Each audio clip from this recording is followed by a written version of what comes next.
August 3 ಶನಿವಾರದ ಸಂಚಿಕೆ Kaveri Kannada medium. ಅಲ್ಲಿ ಬೃಂದ ಕೇಳ್ತಾಳೆ, ಅತ್ತೆ ಅಂತ ಹೇಳ್ತಾರೆ. ಏನು ಅಂತಾಗ, ನನಗೆ ಒಂದು ಡೌಟ್ ಇದೆ, ದೇವ್ರಿಗೆ ಪೂಜೆ ಮಾಡ್ತಾರಲ್ವಾ, ನೀವ್ಯಾಕೆ ಮಾವನ ಕಾಲಿನ ಪೂಜೆಗೆ ಮಾಡ್ತಾ ಇದ್ದೀರಾ? ಆಗ ಅಂಬಿಕಾ ಅವರು ಹೇಳ್ತಾರೆ, ಇವತ್ತು ಭೀಮನ ಅಮಾವಾಸ್ಯೆ, ಗಂಡನ ಆಯಸ್ಸು ಹೆಚ್ಚಾಗಲಿ, ಮಾಂಗಲ್ಯ ಭಾಗ್ಯ ಗಟ್ಟಿಯಾಗಲಿ ಅಂತ ಪಾದ ಪೂಜೆ ಮಾಡ್ತಾರೆ ಅಂತ ಹೇಳ್ತಾರೆ ಅಂಬಿಕಾ ಅವರು. ಅತ್ತೆ, ಇದು ತುಂಬ ಇಂಟ್ರೆಸ್ಟಿಂಗ್ ಆಗಿದೆ ಅಂತ ಅವರಂದ ಹೇಳಿ, ನಾನು ಅಗಸ್ತ್ಯ ಅವ್ರ ಪಾದ ಪೂಜೆ ಮಾಡ್ತೀನಿ ಅಂತ ಹೇಳ್ತಾರೆ. ಅಗಸ್ತ್ಯ ಬಂದು ಕುತ್ಕೊಳ್ಳಿ ಅಂತ ವೃಂದ ಅವರು ಹೇಳ್ತಾರೆ. ಆಗ ಅವ್ರ ಮಾವ ಅವರು ಸ್ವಲ್ಪ ನೋಡ್ತಾರೆ ಅವರನ್ನು.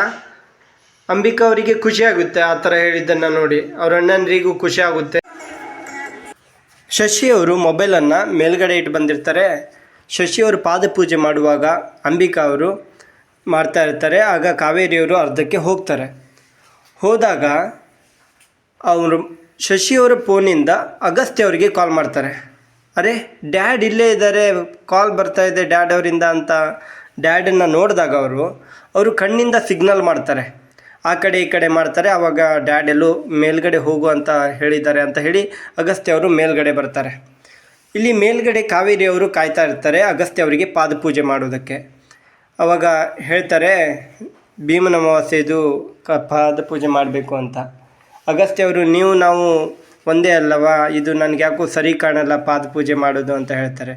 ಇಲ್ಲ, ನನ್ನ ಮಾಂಗಲ್ಯ ಭಾಗ್ಯ ಗಟ್ಟಿಯಾಗಿರಬೇಕು ಅಂದರೆ ನಾನು ಮಾಡ್ತೀನಿ ಅಂತ ಹೇಳ್ತಾರೆ. ಹಾಂ ಸರಿ ಅಂತ ಹೇಳ್ತಾರೆ.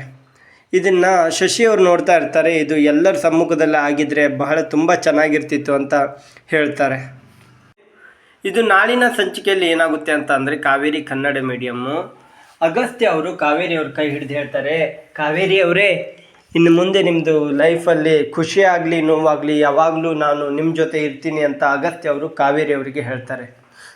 ಇದು ಮುಂದಿನ ಸಂಚಿಕೆಯಲ್ಲಿ.